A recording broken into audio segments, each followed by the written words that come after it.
नमस्कार दोस्तों। ये बात किसी से भी नहीं छुपी है कि इंडिया अपने पड़ोसी देशों से घिरा हुआ है और उसके लिए ये हमेशा ही एक्सटेंशियल थ्रेट है। जैसे चाइना है, पाकिस्तान है, बांग्लादेश है, ये सारी ही कंट्री जो है एक्सटेंशियल थ्रेट की तरह काम करती हैं इंडिया के लिए। मतलब हमारी हालत ये है कि हम नेबरिंग जो कंट्रीज है वो हमारे साथ फ्रेंडली नहीं है, वो हमेशा ही हमारे साथ थ्रेट के पर्सपेक्टिव से काम करती हैं। अब जैसे आप चाइना को ले लीजिए, चाइना तिब्बत के ऊपर क्लेम करता है। चाइना जो है जिंजियांग जो पार्ट ऑफ मंगोलिया है उसको कैप्चर कर लिया। वैसे ही क्या कहते हैं ताइवान को उसने क्लेम किया हुआ है कि ताइवान हमारा है। साउथ चाइना सी के ऊपर जो है बहुत ही अग्रेसिव रहता है। अरुणाचल प्रदेश का लद्दाख है उसको क्लेम करता है। ठीक है, तो चाइना का जो एक्सेप्शनिस्ट नेचर है बेसिकली वो एक्सटेंशियल थ्रेट की तरह काम करता है इंडिया को। अच्छा, बैकडोर से वो पाकिस्तान को भी हेल्प करता है। पाकिस्तान वैसे ही बहुत ही ज़्यादा हॉस्टाइल कंट्री है इंडिया को लेके। इंडिया में जितनी भी आतंकवादी हमले हुए उसमें कहीं ना कहीं जो है पाकिस्तान का हाथ निकल कर आया है। तो चाइना उनको पीछे से जो है ammunition, weapon, missile, planes large quantity में प्रोवाइड करता रहता है। तो आप देखेंगे कि ये एक्सटेंशियल थ्रेट है जिसको रेगुलर न्यूट्रलाइज करना और उसके लिए इंडिया को कैपेबल होना बहुत ही इम्पोर्टेंट है। और इसी सिलसिले में इंडिया ने जो है प्रोजेक्ट कुश डेवलप किया हुआ है। मैं आगे एक्सप्लेन करूंगा कि प्रोजेक्ट कुश क्या है। उससे पहले मैं थोड़ा सा ऑपरेशन सिंदूर के बात करता हूं कि ऑपरेशन सिंदूर में बेसिकली आप देखेंगे कि बहुत ही अच्छा और कैपेबल डिफेंस सिस्टम देखने को मिला। ऑल ओवर वर्ल्ड ने इसको देखा और आज की डेट में इसको स्टडी करता है कि किस तरह से इंडिया ने जो है, मतलब आप सोचिए कि एक भी ड्रोन या एक भी मिसाइल इंडिया के टेरिटरी के अंदर जो है नहीं घुस पाया। इतना कैपेबल सिस्टम है। तो उसी को स्ट्रेंथन करने के लिए, उसी को और कैपेबल बनाने के लिए इंडिया ने बेसिकली प्रोजेक्ट कुश लॉन्च किया हुआ है। और इसमें बेसिकली क्या है कि आप देखेंगे ये indigenous long range surface to air missile defence system है। ठीक है, तो surface to air basically SAM बोलते हैं, surface to air missile system, वो डेवलप करना प्रोजेक्ट कुश के अंदर आता है। इसको ऑफिशियली अगर कहा जाए तो extended range air defence system ERADS कहते हैं। तो इसका मेन ऑब्जेक्टिव क्या है कि हमारे पास जो लेयर्ड सिस्टम है, लेयर्ड सिस्टम का मतलब ये है कि सपोज एक पॉइंट है 0 किलोमीटर से स्टार्ट होता है और 500 किलोमीटर पे किसी ने आपके जो है या 1000 किलोमीटर पे किसी ने मिसाइल मारा, तो हर स्टेज पे आप उसको न्यूट्रलाइज करने के अंदर अगर आपको कैपेबिलिटी है तो वो लेयर्ड एयर डिफेंस सिस्टम कहलाता है। मतलब कि आप उसको 400 किलोमीटर पे भी न्यूट्रलाइज कर सकते हैं, 300 पे भी कर सकते हैं, 250 पे भी कर सकते हैं, 150 पे भी कर सकते हैं और 40 किलोमीटर पे भी कर सकते हैं। तो इंडिया के पास जो बेसिकली एयर डिफेंस सिस्टम था उसमें इस गैप को फिल करने के लिए, जैसे medium range surface to air missile 80 kilometre तक जो है इंटीग्रेटेड था जो कि न्यूट्रलाइज करता था, और वैसे ही S-400 जो हमने रसिया से खरीदा हुआ है वो हायर रेंज को करता है। लेकिन उसके बीच का जो गैप है, जैसे 150 किलोमीटर का रेंज, 250 किलोमीटर का रेंज, 350 किलोमीटर का रेंज,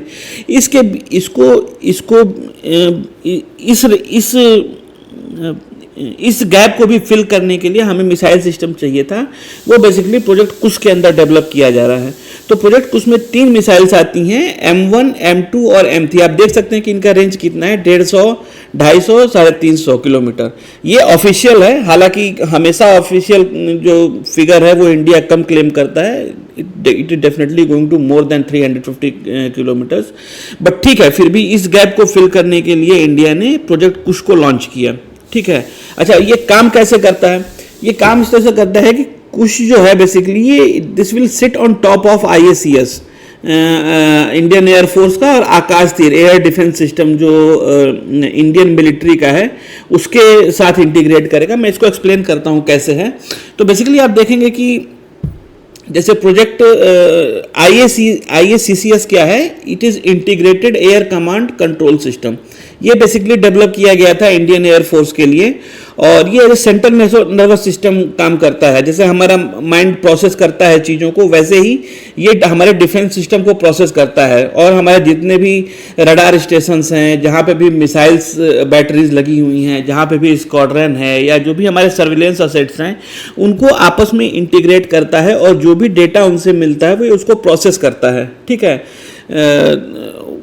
तो ये as a central nervous system काम करता है और बेसिकली ये डेवलप किया गया है इंडियन एयरफोर्स सिस्टम, एयरफोर्स के लिए। तो it is called integrated air command and control system.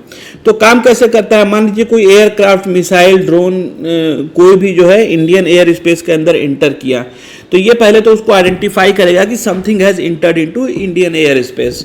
फिर उसको ये आइडेंटिफाई करेगा कि ये फ्रेंड है या फो है। फिर उसके बाद डिसाइड करेगा कि भाई ये जो है इसको कैसे काउंटर किया जा सकता है। तो इसके लिए फाइटर जेट भेजना है या लॉन्ग रेंज मिसाइल यूज़ करने हैं या शॉर्ट रेंज मिसाइल यूज़ करने हैं। और जब ये डिसीजन, अगर मान लीजिए ये फो है, दुश्मन का मिसाइल है जो कि हमें नुकसान पहुंचाने आ रहा है और आइडेंटिफाइड इट एज अ फो, तो वो डिसाइड करेगा कि इसको कैसे न्यूट्रलाइज किया जाए, फाइटर जेट से किया जाए, लॉन्ग रेंज से किया जाए, शॉर्ट रेंज मिसाइल से किया जाए।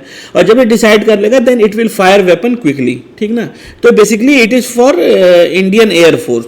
वैसे ही दूसरा सिस्टम है आकाश तीर। आकाश तीर बेसिकली क्या है, it is army automated air defence control and reporting system, ठीक है। ये डेवलप किया गया है इंडियन आर्मी के लिए। सो IACCS है एयरफोर्स के लिए और आकाश तीर है इंडियन आर्मी के लिए, ठीक है।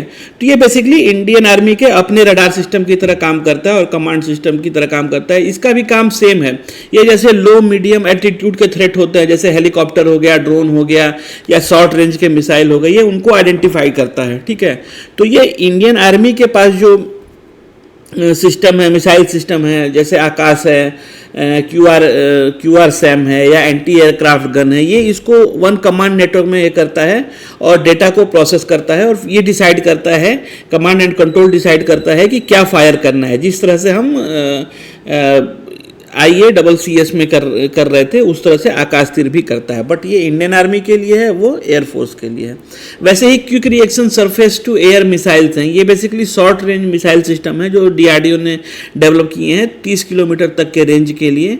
और जैसे फाइटर एयरक्राफ्ट है, ड्रोन है, हेलीकॉप्टर है, 30 किलोमीटर के रेंज के लिए ये सरफेस टू एयर मिसाइल हैं जो इन थ्रेट्स को न्यूट्रलाइज कर सकते हैं। और ये बेसिकली की असेट्स की तरह काम करते हैं। सपोज कुछ सिस्टम से मिस कर गया मिसाइल, मतलब उसने 150 350 क्रॉस कर दिया, मिसाइल ने 250 क्रॉस कर दिया, 150 क्रॉस कर दिया, तब भी इंडिया के पास कैपेबिलिटी है कि 30 किलोमीटर तक के रेंज के अंदर भी वो उस मिसाइल को, जो थ्रेट है जो हमारी तरफ आ रहा है, उसको न्यूट्रलाइज कर सकता है, ठीक है। तो आकाश जैसे है medium range surface to air missile system है 25 से 30 किलोमीटर तक का। तो ये बेसिकली क्या करता है, इन सब चीज़ों को आपस में इंटीग्रेट करता है, ठीक है। अब जैसे मैं आपको रियल वर्ल्ड सिनेरियो से अगर समझाऊं तो क्या होता है, जैसे ऑपरेशन सिंदूर में क्या हुआ, मई 2025 में जो हुआ था, बेसिकली उसमें क्या हुआ कि इसने इंटीग्रेट किया, आकाश तीर और IACCS को इंटीग्रेट किया। तो during operation suppose army and air force जो थी आपस में एक दूसरे से लिंक होकर काम कर रही थी। तो आपने देखा होगा कि आर्मी के, नेवी के और एयर फोर्स के साथ में बैठते थे और रिपोर्ट देते थे कि आज क्या हुआ या क्या न्यूट्रलाइज किया या किस तरह से जो किस जगह पे इन्होंने मिसाइल मारा।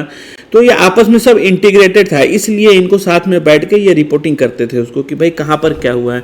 तो सपोज कोई एनिमी ड्रोन आ रहा है या लो फ्लाइंग थ्रेट आ रहा है, ठीक है, तो उसको ये डिटेक्ट किया। डिटेक्ट करने के बाद वो सेंट्रल नर्वस सिस्टम की तरह काम करता है। तो उसने ये डिसाइड किया कि भाई हमें IACS एयरफोर्स के थ्रू करना है या हमें जो है आर्मी के आकाश तीर के थ्रू करना है, और जो भी डिसाइड हुआ उसके थ्रू उसने जो है उस थ्रेट को न्यूट्रलाइज किया, ठीक है। तो इससे बेसिकली होता क्या है, इससे बेसिकली ये होता है कि एक तो आप डिटेक्शन 300 किलोमीटर तक के रेंज की डिटेक्शन भी आसानी से कर लेते हैं, ठीक है।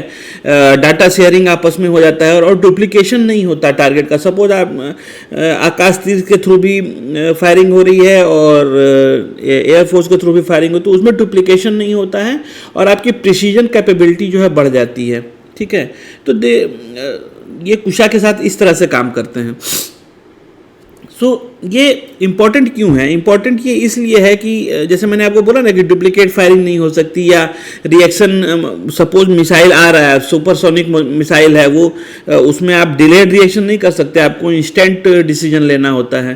तो ये जो इंटीग्रेटेड सिस्टम है ये हाईली एफिशिएंट होते हैं। ये प्रोसेस करके डिसाइड कर सकते हैं कि क्या चीज़ हमें 350 किलोमीटर पे इसको न्यूट्रलाइज करना है, या हमें 2 से 3 किलोमीटर पे न्यूट्रलाइज करना है, या किस हाइट पे न्यूट्रलाइज करना है। तो ये लेयर्स जो सिस्टम होता है ये एफिशिएंट हो जाता है और कोई गैप नहीं रहता, मतलब कि ईजिली डिसाइड होता है कि इसको कहाँ पे न्यूट्रलाइज किया जा सकता है। तो बेसिकली दोस्तों यही था प्रोजेक्ट कुश के बारे में। Hope I was able to explain कि किस तरह से काम करता है और layered system, air defence system किस तरह से काम करते हैं। अगर आपको वीडियो अच्छा लगा तो please like and subscribe. We will meet in next video. Thank you very much.